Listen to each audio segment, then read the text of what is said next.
ഇസ്രയേലിന്റെ മിസൈലിൽ നിന്ന് ഇറാന്റെ ഉന്നത നേതാക്കളെ രക്ഷിക്കുന്നത് പാകിസ്ഥാനാണോ? കേൾക്കുമ്പോൾ അല്പം ചിരി വന്നാലും സംഭവം ഏതാണ്ടൊക്കെ സത്യമാണ്. പക്ഷെ ഇതിലൊരു ട്വിസ്റ്റ് ഉണ്ട്. ഇറാൻ വിദേശകാര്യമന്ത്രി അബ്ബാസ് അരാക്ചി, സ്പീക്കർ കാലിബാഫ് എന്നിവരെ വധിക്കാൻ ഇസ്രയേൽ കോർഡിനേറ്റുകൾ വരെ തയ്യാറാക്കിയിരുന്നു. എന്നാൽ ഒറ്റയടിക്ക് ആ നീക്കം തടയപ്പെട്ടു. ക്രെഡിറ്റ് അടിക്കാൻ പാകിസ്ഥാൻ മുന്നിലുണ്ടെങ്കിലും യഥാർത്ഥത്തിൽ തിരശ്ശീലയ്ക്ക് പിന്നിൽ നടന്നത് എന്താണെന്ന് നോക്കാം. ഈ നേതാക്കളെ കൂടി കൊന്നാൽ പിന്നെ സമാധാന ചർച്ചകൾക്ക് ഇറാനിൽ ആരും ഉണ്ടാകില്ല എന്ന് കാണിച്ച് പാകിസ്ഥാൻ നേരെ അമേരിക്കയുടെ സഹായം തേടുകയായിരുന്നു. അമേരിക്കൻ ഭരണകൂടം ഇടപെട്ടതോടെയാണ് ഇസ്രായേൽ തൽക്കാലം പിന്മാറിയത്.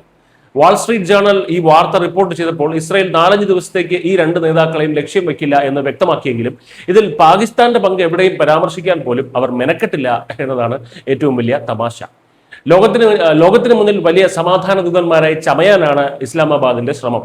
അമേരിക്കയുമായും ഇറാനുമായും നേരിട്ട് ബന്ധമുണ്ടെന്ന് കാണിച്ച് ഈജിപ്തിനും തുർക്കിക്കുമൊപ്പം വലിയൊരു മധ്യസ്ഥനാകാൻ പാകിസ്ഥാൻ കിണഞ്ഞു ശ്രമിക്കുകയാണ്.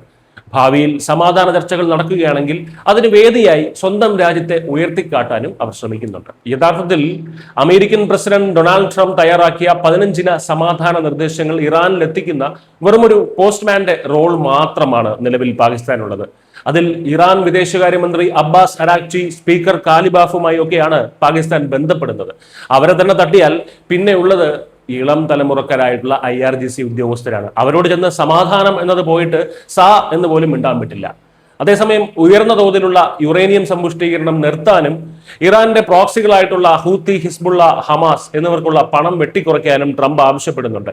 ഇറാന്റെ ഒരു നേതാവും തങ്ങളുടെ ആക്രമണത്തിൽ നിന്ന് സുരക്ഷിതരല്ല എന്ന് ഇസ്രായേൽ പ്രതിരോധ മന്ത്രി ഇസ്രായേൽ കാറ്റ്സും നെതന്യാഹുവിന് നേരത്തെ തന്നെ വ്യക്തമാക്കിയിട്ടുള്ളതാണ്. ഇനി പാകിസ്ഥാന്റെ അഭ്യർത്ഥന കേട്ടാണോ ശക്തരായിട്ടുള്ള ഇസ്രായേൽ സൈന്യം ആക്രമണത്തിൽ നിന്ന് പിന്മാറിയത് എന്ന് ചോദിച്ചു കഴിഞ്ഞാൽ ഇസ്രായേൽ സൈനിക വക്താവ് നദവ് ഷോഷാനിയുടെ മറുപടി വളരെ ശ്രദ്ധേയമാണ്.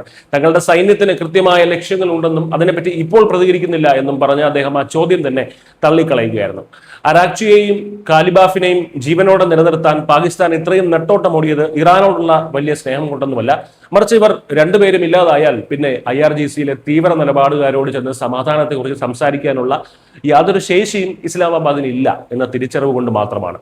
ചുരുക്കത്തിൽ അമേരിക്കയുടെ തണലിൽ നിന്നുകൊണ്ട് ഇറാന്റെയും ഇസ്രായേലിന്റെയും മുന്നിൽ ആളാകാൻ നോക്കുന്ന പാകിസ്ഥാന്റെ നയതന്ത്ര നാടകമാണ് ഇപ്പോൾ നമ്മൾ കണ്ടുകൊണ്ടിരിക്കുന്നത്. News desk.